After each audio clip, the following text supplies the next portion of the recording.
Carrots are one of those vegetables that are very difficult to grow, mainly because sowing them is particularly hard to get right. In this video, I'm going to show you a very effective method to make sure you always succeed with your carrot sowing. And along with that, I'm going to add a little nuance about all those people who claim to teach you very effective methods for successful carrot sowing. Starting with myself, because this time my great method didn't work. Alright, a few things. In this video, we're first going to see why carrot sowing is particularly difficult to succeed at. I'm going to show you a method that is generally quite effective for actually succeeding with carrot sowing. I'll show you two methods, but since I've covered the second one in another video, I'll just mention it briefly. And then we'll see why this method doesn't work in some cases, why it didn't work for me, and how we can improve the method to avoid messing up. Let's go. At the end of the video, I'll discuss some current challenges with my project and what future videos those might inspire. Alright, let's get started with a video that could have been called How to Properly Mess Up Your Carrot Seedlings, right? First of all, if carrot seedlings are particularly difficult, it's for a very simple reason. It's because carrot seeds take a long time to germinate. They can take up to 10 to 15 days or even longer sometimes, depending on the temperature. And during all that time, weeds and other unwanted plants have plenty of time to germinate, right? Yeah, because everyone knows that so-called weeds germinate very quickly. And also, because carrots can't be sown in a nursery, you can't start carrot seedlings in clumps, in trays, or in plugs to transplant them later. That's just something you can't do. Carrots have to germinate in place to get a nice root and a straight shaft, so there's really no other way to do it. Add to that the fact that carrots have pretty specific preferences when it comes to soil. They like loose soils, so more sandy, so they can develop their roots properly. That's all part of it. That means it's not necessarily easy to grow carrots, at least not as easy as growing tomatoes or zucchini. So that's carrot sowing. It's not easy. And that's why most methods, if not all methods for successfully growing carrots, focus on getting the sowing right. So here are a few tips to help you succeed with carrots. The first thing that will work for all the different techniques is to prepare a nice seed bed. A nice seed bed. That means soil that has been well loosened, well cleaned, weeded. If it's an area with grass or weeds, it won't work. The carrot really needs to be alone when it starts to germinate. So we loosen it well, structure it well, and make sure the soil is clean, crumbly, and smooth. And then a little trick you can add is to put a layer of compost, like we did here. If it's compost that has been properly made without too many weed seeds in it, and that won't bring in extra seeds. It will help make sure that the carrot is the only thing that germinates. If you already have soil that's rich enough, soil that's dark and therefore rich in organic matter, you don't need to add anything on top. Regarding compost, I've often heard from people who use compost from waste collection centers, which is made in large quantities and heats up a lot. And so they don't contain weed seeds, which makes them practical for sowing carrots. If you make your own compost, be careful about the seeds it might contain, because if it contains a lot, adding it won't help you at all. So that's it. That will be the foundation for having clean soil so that carrot sowing works well. There are several methods. I mentioned a second one, which I'll briefly show you here, with a link above for the full video. It's called false sowing. False sowing. It simply involves preparing the seed bed just as I explained to you, but not sowing and watering as if you had sown. And see, everything that will sprout, all the weed seeds that were on your soil will sprout. Then we'll destroy this first germination with different methods, with a blowtorch or just by weeding them while trying not to disturb the soil too much. And then we'll do the real carrot sowing on soil where we've reduced the amount of seeds from other plants. That's the false sowing method. Now I'm going to show you another method that I really like to use, which is also very effective. But again, be careful with anyone who tells you they know the ultimate method that works every time, because no method works every time. And actually, it's good to mess up from time to time because you never know when you might learn something. So this method is going to be the same. You prepare the seed bed and sow your carrots directly, then water them. You'll need to make sure that for the first 15 days at least, until the seeds germinate, the soil stays nice and moist. So, whatever method you use, make sure to monitor your soil and keep it moist for the first 15 days. And since carrots take a long time to sprout, they usually germinate after at least 10 or even 15 days. During all that time, we'll cover the soil with a tarp or cardboard. Here we use woven fabric. But we're going to keep the carrot seeds in the dark until the carrots sprout. Keeping it in the dark will have two effects. It will prevent all the other seeds from sprouting, and at the same time, it will keep the soil nice and moist, which is good for carrot seeds. When it's really sunny and dry, we need to water it every day. But by covering it, we'll need to water it less. However, one of the risks is that if the seeds sprout underneath, you won't see them sprouting and the seeds won't get any light. and then it won't work. So the method could stop there, you might think. We're going to cover the sowing area to prevent weeds from sprouting and to keep the area really moist until the carrots sprout. We think it will take 10-15 days to sprout, so we could keep the area covered for at least 7-8 days already. That way we gain those 7-8 days compared to the weeds sprouting. And then we could remove it, but we could develop this method a bit further by creating a small observation window for ourselves. So we're going to clear an area of the sowing, and on this area we'll speed up germination by creating a kind of greenhouse effect. So I use a piece of plexiglass like this, use a salvaged window, use whatever you want. The idea is just to create a greenhouse effect over an area and to be able to observe this area. And when this area, well, I'll try to finish it a bit better. We're going to prop it up so that the glass isn't necessarily touching the ground, raise it up in the middle between the rows of seedlings, there you go. And so we'll make sure to observe well under this area.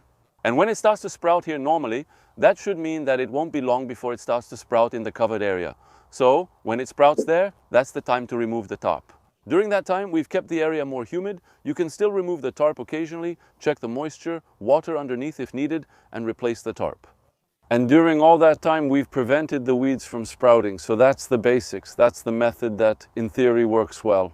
Now, let's see in which cases this might not work as well as we'd hope.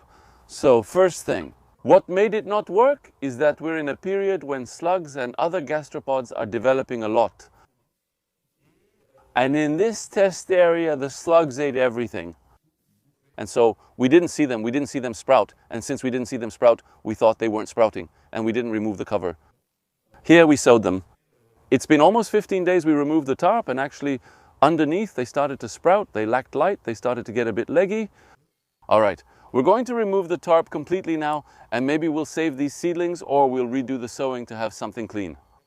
But anyway, where we messed up is on this observation area. We really need to make sure that when they come up, we see them and they don't get eaten. The thing that really made it fail in this area is that air couldn't circulate underneath.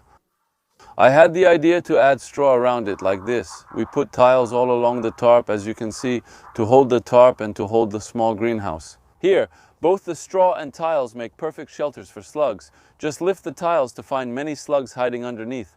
We soon realized we'd been fooled by that. That's why we still thought to check under the top, but there you go. Be careful about that. When it's a time when slugs are multiplying a lot, that is, right after winter, at the beginning or middle of spring. Slug predators aren't fully established or developed enough to control them, so problems can occur. If we also create shelters for slugs and snails near the sowing area, that's even worse. Still, a failed sowing isn't the end of the world. We'll just sow again. What we're going to develop is probably a different system from this, maybe a transparent plastic container or a window with edges that we can really set down. And have a closed area here without needing to put upside down tiles or straw or anything that could serve as a shelter for gastropods. And we'll have an area here that will be a bit more efficient because when it's done right, once again, this method is effective. I've done it often. I've pretty much always succeeded. I've never failed as much as I did this time, but normally the method is effective. Another thing that could have caused it to fail is that I don't have much experience with this context, with this area, with this garden. Since it's the first year I'm doing vegetable gardening here with Carol, she's been cultivating this plot for 2 or 3 years, but we don't have much experience, and I have even less than she does. So first, we'll see how things go here with more experience, and we'll also try to encourage more biodiversity to settle in. We made a pond, there are some dry areas around, and there are bushes here and there. There's a bit of biodiversity, but not enough yet. So we're going to develop some features to help it settle in more. That being said, there's still something that worries me a little and makes me think that maybe this is going to be very complicated. In the longer term, it's that we're in a very agricultural area. We're a tiny garden island that wants to use natural methods in the middle of a huge agricultural area. In conventional agriculture, in monoculture, and with biodiversity, that's completely absent in these agricultural areas. And so it's going to be complicated to have real balanced biodiversity when it's just not possible all around us. Based on my experience, it's in a forested, non-agricultural area, so biodiversity can thrive there. Here it's going to be more challenging. We'll focus on developing ecological corridors since we remain connected to some forest areas. We're not completely isolated in the middle of an agricultural area either, so we're going to try to develop corridors so that biodiversity can move around more easily. So stay tuned, we'll let you know, let's say in a year, 2 years, 3 years, if we've managed to change that balance and improve it. We'll work on improving this greenhouse space and preventing slug shelters around it. This time of year, we need to focus more on that, to reduce or even completely eliminate mulching and anything that could attract slugs. Since we're in a place where biodiversity isn't fully balanced and the slugs aren't regulated. So overall, throughout the whole garden, at the end of winter, we'll try not to use mulch and instead use other methods like green manure and cover crops. Instead, we'll use fresh organic matter that slugs could feed on, so they won't need to eat our crops because there's nothing else fresh for them to eat. We're also going to work on that. Some people will mention another method in the comments, as usual, using iron phosphate, those blue anti-slug pellets. Personally, that's not my method. I'm not going to use that in the garden. I know it could be an effective method, but for me, it seems that eliminating slugs at a certain point is just going to delay the moment when the predators settle in. Well, I'm not a market gardener either. I don't have the imperative to succeed with all my crops every time, because my financial security doesn't depend on the success of all my crops. So I can afford to try different things. And for me, my goal is mainly to look for effective methods that don't go against nature and biodiversity, and that will actually try to involve natural predators of pests. So yes, iron phosphate, those little blue pellets, could work, but those aren't the methods I want to develop here. Alright, I told you I would finish with a little update on where the project stands here. And a few startup difficulties that are normal and were predictable. Nothing dramatic. But here it is, the first big difficulty. It's going to be a bit like I said in the video. It's that, first of all, I don't know this context. The soil is extremely fertile. The soil is worked a bit in the same way as it was at my place in Vahor, except that we're in an area that's more humid than where I was before. Maybe the slugs will be a bit different from those I dealt with in Vahor. Most importantly, our global context is very different. We're surrounded by farmland, so biodiversity isn't obvious, as I mentioned in the video.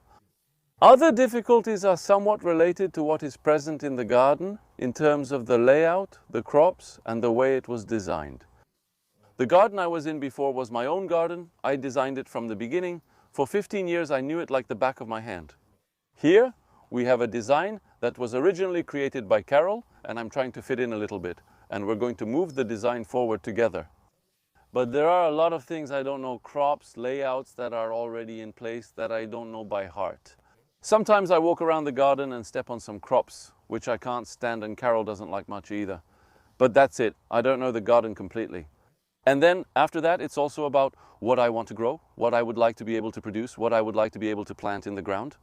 I have areas where I can start my own nursery, areas where I'm starting to work, but I have to create them, build them little by little. Many areas are overgrown with blackthorn bushes. I'll need to clear some to cultivate under the trees, practice agroforestry, and create a forest garden. I'm restarting everything from scratch, recreating each step instead of working in a garden where it was all ready. And I just had to restart the crops every year, put everything back in place, recreate the layouts, recreate the growing areas. So I'm struggling a bit with time, especially since it takes a lot to do all this. There are a lot of posts, a lot of videos, a lot of crops I'd like to show you, but I don't have the time to do it. And creating the growing areas and the crops and the videos, and then welcoming people to the nursery we're setting up, all of that adds up to a lot of things to do. I might not put out as many videos as I would like, but I'll still make a few for you, and one of the next videos will be about one of the most important projects for me. For some types of crops, actually for many types of crops, it will be the pergolas, since summer is coming soon and the intense heat will be here soon. So I'm going to build a pergola here very soon. And one of the next videos will be about building pergolas and all the crops you can grow with them. Just so you know, this is one of the key features I talk about in the new book I just released, this one. And pergolas are a big part of the book because you can do a lot of things thanks to pergolas. So that will be at least the next video. And I think I'll talk to you about how to build, how to set up, how to grow on and under the pergola. So I think there's already a first video on how to build the basic structure of the pergola, and then how to grow underneath, how to grow on top, what kind of plants, all that, well, that's coming very soon. And yes, many of you have asked me for videos about growing perennial vegetables and alliums, so I'm planning that for you very soon as well. I'll introduce you to some of the different plants at our nursery. If you're in the Albi-Toulouse area, we have a new nursery in Marsac-sur-Tarn. I'll put the address right here. and we're open from Wednesday to Saturday afternoons. And I have a lot of perennial vegetables if you want to know what I might have. Follow me on Instagram and Facebook too, where I regularly post short videos and other little photos or updates about what I'm growing and what I have available. So there you go. If you want to know everything we have, you can check there. You can also go to the website where we've listed pretty much everything we have available here. And if you have any questions, leave them in the comments. I'll try to answer them as quickly as possible. Otherwise, come meet us directly here. All right, I'm at the end of this video. I hope the carrot method will be useful for you. Let me know if you have other methods, and maybe it will help move things forward a bit, the schmilblick. In the meantime, if you enjoyed it, share, comment, and give it a thumbs up. It always helps with the video's ranking, and if you want to support me financially, it's always on TP. Thanks to everyone who helps, past and future, since I couldn't do all this without you. All right, see you very soon. Bye.